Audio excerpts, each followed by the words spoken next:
Welcome back to another episode of the Graduate Guide. Today we're joined by Adam. Adam, welcome to the podcast, mate. Thanks for having me. Yeah, so you are the founder of The Hub, and you are a social media creator in the wellness space and put on amazing events to sort of bring people together in that world. But before we get into everything you're up to now, I want to just start at the beginning. So you're at Oxford Brookes University. What did you think your career would go on to look like back then? Like, what was your idea of what your career could be around then? So I'll touch on the point that I think when you go and start an entrepreneurial career, I think you're born an entrepreneur, and it's a way you are. It's ingrained within you. So I always knew from a really young age that I was going to run my own business, but I had no idea what that was going to be. I was the kid who was 8 years old talking to my dad about business ideas every weekend. It's sort of a childhood memory of mine. So to answer your question, I knew I always wanted to start a business, but never knew what I wanted to do. Up until the point where I left university, I still didn't know what I wanted to do, but I'm sure we'll come on to that. Yeah, and you were actually doing a business degree at university, and beginning you were in events. And did you feel like university was for you? Like, did you feel like it, as someone who was entrepreneurially inclined, it actually brought that out of you, or was it not until after that you were able to actually really embrace the entrepreneur side of you? Yeah, I think university can be a great thing, especially if you know exactly what it is you want to go on to do. I think a lot of people can relate to the fact that, well, my experience was it very much just bought me time to figure out what I want to go and do.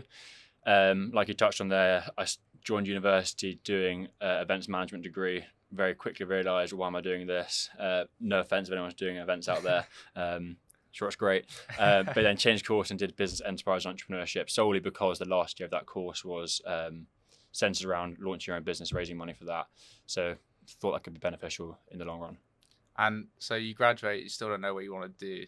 Talk me through that feeling you were going through and how that feeling sort of led into your next step and why that step felt like the right thing to do at the time. Yeah, of course. First of all, it's a very daunting and scary feeling being in that position, and it's probably a lot of people are going through that right now as they leave university and know they want to start a business but don't know what they want to do yet. And what I would say is don't worry, it will come, and don't be disheartened at the idea of going to get a job. And that's what I did, and I was very against that for a very long period of time, but doing so very much enabled me to be where I am today. Getting a job doesn't mean you're going to be in a 9-to-5 boring office job for the rest of your life. Someone told me when I left university, go and get a job at a number of different companies, different scales, in different industries, and don't stay there for more than a year. Go there, be a sponge, learn from the people around you, and get out and go on to the next one. And that's exactly what I did. So I left university. Well, actually, this is a complete lie. Let's go back a little bit. I left university with an online coaching business, fitness business, which I had. Nothing big. I was coaching some people on Zoom during COVID, during lockdown. And then my best friend said, I'm moving to Bali. Do you want to come with me? So I went to Bali for about 9 months and then turned it into an app and had a bit of a coaching business. So I had some sort of a business before going into a job. But I came back to London because I wanted to go and get some experience in a startup. So joined a brand, which I'm sure a lot of people are familiar with, called Pure Sport. Just jumped into a job, not really knowing what I was going to be doing, but it very much aligned with what I was passionate about. And then after that, joined Gymshark, which I'm sure we'll go on to. But I think going back to your question, when you are going to make that decision to go and get a job and not just start a business, I think there's 3 key things which I would really look at to make sure that that job is the right one for you. And that is, what are you passionate about? What are you good at? What makes you happy? So for me, I love being around people. I was a people person. It's where I thrive. So something in community, being around other people was what I wanted to do. I was passionate about wellness and fitness. So I jumped into that in the wellness space at Pure Sport. And that landed me on working with Pure Sport on their affiliate and ambassador program, which evolved into go on to a year down the line being athlete manager at Gymshark and now to where I am. So again, don't be disheartened by getting a job. If you make conscious decisions in that job, it will naturally over time help you evolve into where you're meant to be. And for me, I'm just about figuring that out now. Still a long way from where we want to be, but very much on that journey. And so when you were leaving and you were confused and you had to make that choice in wellness, I think a lot of people will see some things like that, maybe not as their career, but maybe their passion or their hobby. Why for you did it feel right to do something as intentional as actually getting a job and building a business in that space, and not just like, oh, this is something that I enjoy doing? Why was it like something that stood out to you as something I could build a business in? Yeah. I mean, don't get me wrong, there's a million and one things nowadays you can go and start a business in. And probably you don't realize that when you leave university, you don't realize how many options there are. But if you're into being in your career, you'll start to learn that. But I'm a firm believer in, if you follow a career you're genuinely passionate about, you'll be more successful. I've got no reason to prove otherwise, but it's seeming to go that way for me. So I can vouch for that. Also, the wellness space is a massive emerging market, and it's continuing to go year on year, especially here in London. And there's so many ways you can be a part of that, whether that's being an online fitness coach, starting a wellness brand, starting an agency specifying in brands within that space. There's such a vast array of opportunities. So yeah, just hone in on a space you're interested in and figure out how you can make money in it. And while we're on the topic of wellness, I think it's one of those things where everybody knows how good going for a run or playing a team sport or something is for you. And I think at university, you can get very caught up in the cycle of drinking and not really doing much, or like, you know, every now and then playing a bit of sport, but not feeling like you're in any kind of routine. And when you know it's so linked to your mental health and wellness, I think it's a bit of a manic depressive feeling when you're not actually doing that and you've not got that prompt to go and do it like you maybe had at school. So for you, what would you say to people at university that are maybe in that cycle, and why they should actually embrace and maybe not think, oh, like, look at these guys in a run club, that's never going to be me? Like, why would somebody who's just, you know, your standard person who could really benefit from wellness, why should they just make that jump?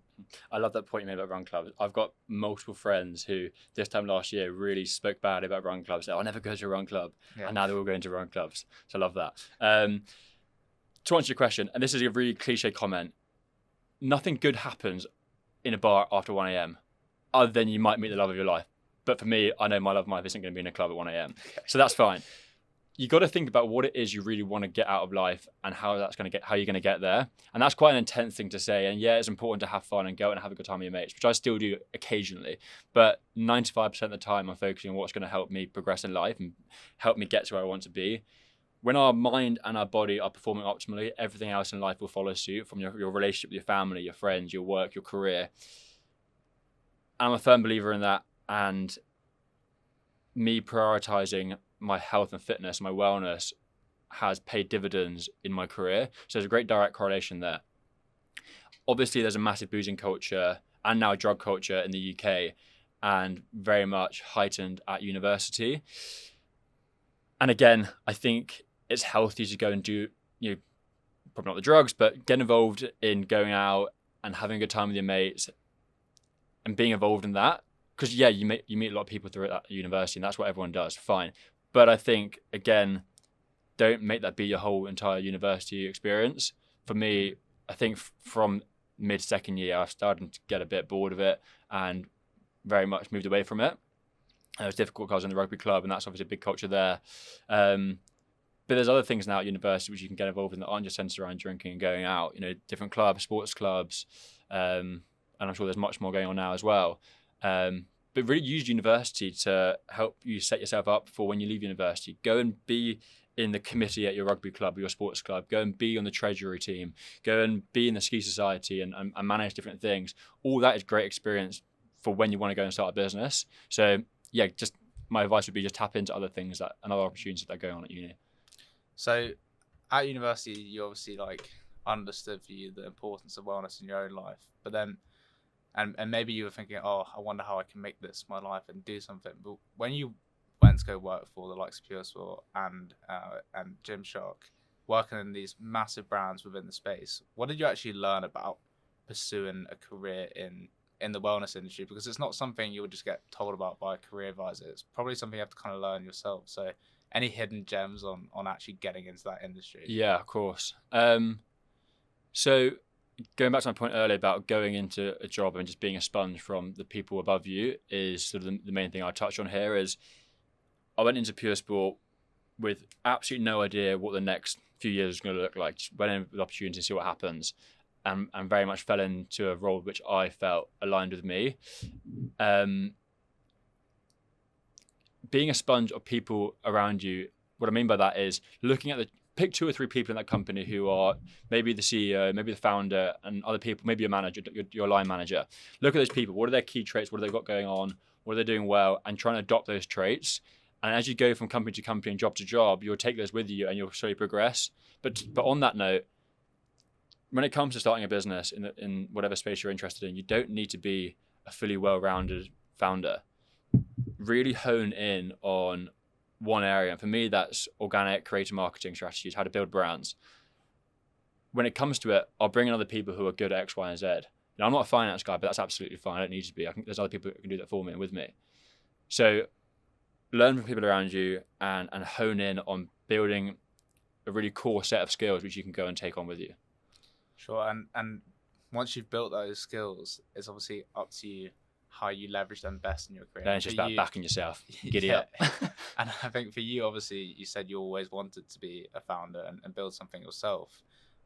Even once you've got the skills, and even with you've been building this personal brand on Instagram, making a lot of content, there's still a lot of difficulties and things you don't get taught about when building a business. So for you, what has been the real motivation to launch the business that you do, and what is it about exactly what the Hub does that is so special to you? 2 points a second ago, first of all, everyone's still figuring it out. Like, no matter what level you get to, you're figuring it out. Founders of the biggest companies in the world are still figuring it out. That's one of the main things I've realized over the last year, putting myself in the same room as big founders, is they're all just learning as much as you are day by day. They're just ahead of the journey than you. So the question was, sorry, why did I start the Hub? What's the reason behind that? Yeah. What is it about the problem you're solving specifically with other brands that exist that makes it so special to you? Yeah. So the main drive behind the Hub is helping great brands in the wellness space create further impact and essentially scale and grow. How can we make the world a healthier, happier, better place? And we're doing that through working with the brands that we personally believe in and helping them take them to the next level. Sure, and I think that's quite a big thing to take on, at your age, actually helping people, these already pretty established brands scale and grow that brand. For you, obviously, you've been doing it for yourself a long time. What have been the biggest learnings and how you can actually, make a brand that really attaches itself and really resonates with people, and it isn't just like, a group of people trying to build something. It's like really something that people resonate with. Sorry. What would be like for actually building that authenticity of a brand? What do you think are the main things that brands have to do?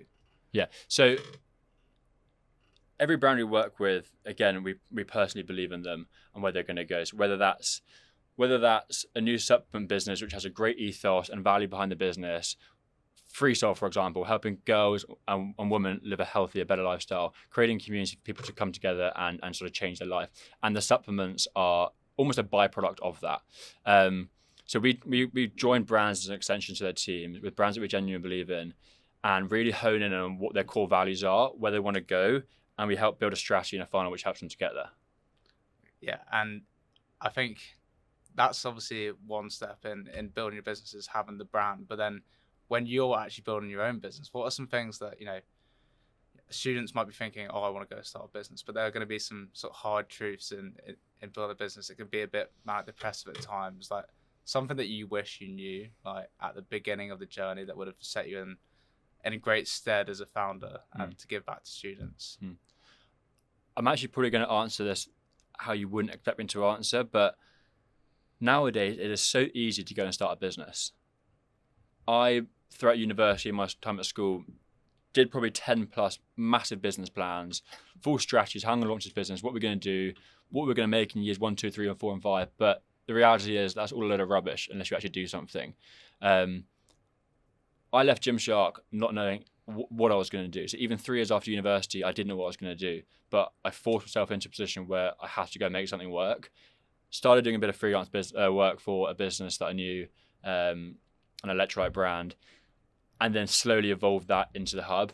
And the Hub is now what it is today because of that. I just registered the business name, registered the company, set up a bank account, did a bit of branding on Canva, and that's literally it. And over time, it's evolved into what it is. And like I said earlier, it's still a long way from where it's going to be, but we're on that journey and we're still figuring things out. We've got some great plans for the next 12 months. And the business then is going to be very different to what it is now. But I wouldn't be here now, but I didn't just go and start. Like, that is literally it. Just go and start a business. I know it's so cliche and it's daunting, it's big and it's scary, but there's businesses you can start to gain experience. So you don't need to go and raise loads of capital. We didn't raise any capital. We're a service business, so it's much easier, but just start. And I think one thing that might be a barrier between someone just starting is that mindset, and actually being that mindset you can do it. Like, even though you are always naturally entrepreneurial and you always want to have your own thing, I think there would have been times at university, maybe studying, things within business that didn't really resonate with you. Think maybe this isn't me, self-doubt, all these kind of things. And I think that's applicable to everybody in their career, right? And I think obviously for you, you speak about a lot on your social media, like mental health and the power of actually how getting something fulfilling in your career could be so intrinsically like linked to how your general mental state and well-being. So for you, what would you say have been some huge learnings in getting that mindset right from being that student that maybe had to overcome that confusion and self-doubt to being in the position that you are in now, where you think anything's possible with your brand?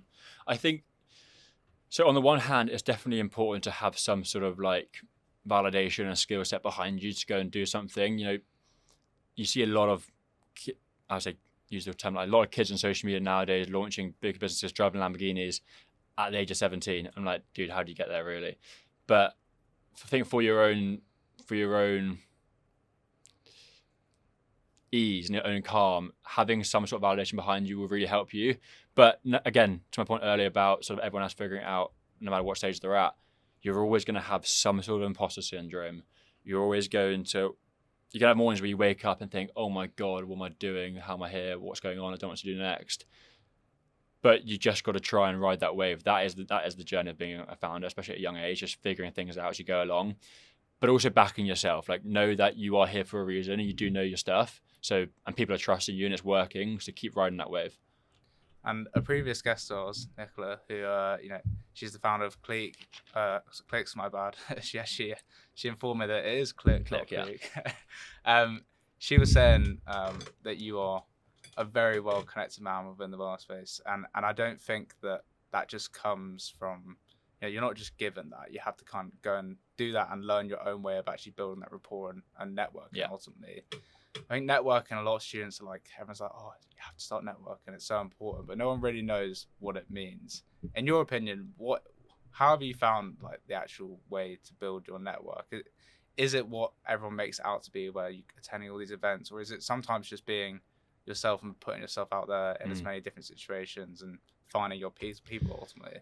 It's doing things like this, coming on podcasts when you get asked to do that, saying yes to opportunities. A guy when I left Gymshark, a good friend of mine said to me, you're going to have the Gymshark brand with you when you leave and go and start your own thing, but don't just rely on that. Make sure you're always in the room. And remember that it's just continue to show up, continue to take on new opportunities and meet new people.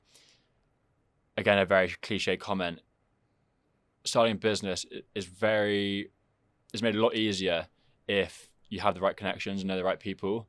It will really help when it comes to actually going and starting the thing that you want to start. Whether that's knowing brand owners, you're going to start an agency, they can come on board for your first clients and help you build from there. And yes, it is going to those networking events, but it's very much a case of just putting yourself out there. We're in the era now where creator-led businesses and founder-led businesses are doing so well, and that's because people are just being vulnerable and just exposing themselves on social media, not in an inappropriate way. I just add that, exposing themselves on social media, and just sharing their journey, and people buy into that, and people really support that. And you look at all the founders you follow on Instagram, Grace Beverly, George Heaton, and so on, all sharing their journey of starting their businesses, what the brand's all about, and that's probably been a large contribution to their success. Yeah, I think there is, even though there's a whole other thing with putting yourself out there online, though. I think, like for me, I was never the guy that put Instagram captions or anything. I was always like, part of that group of friends where it just wasn't the done thing to start putting yourself out there. And for me, I found out like on LinkedIn, it was like there was an element of, I knew the competitive advantage it could give me, so I had like the why locked down in that sense, and also people were generally supportive because you were doing something very intentional. I think maybe where the problem goes wrong with the fear of cringe is that you're putting something out that you don't actually believe in yourself. Mm. So when you actually started on this social media journey and building the following that you have now, were you very conscious of the content and the reputation you wanted to build, or have you learned that kind of along the way while you build in public? Yeah, very much so. I started being more open on social media and just documenting what I'm doing probably the last 5 years. And at the beginning, I used to hate it. I used to post and delete them as soon as people from uni used to comment on them, taking the mick out of me. And like, yeah, obviously that isn't nice, but like, it's gonna happen. It's like we're in a British lad culture, right? It's gonna happen. But if you keep doing it, those people will get bored of commenting on your post, and the people that actually care and actually support you will start backing you.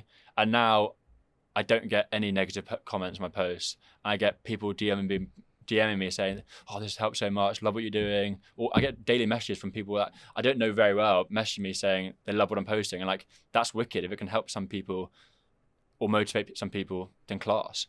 Yeah, no, I think it's that classic thing where, you know, initially everyone will kind of try to scare you out of doing something, and, you know, maybe it's an element of they're not very comfortable in what they're doing themselves, and it's always that, you know, once you actually get something that they don't have, they're like, "Oh, how'd you do it?"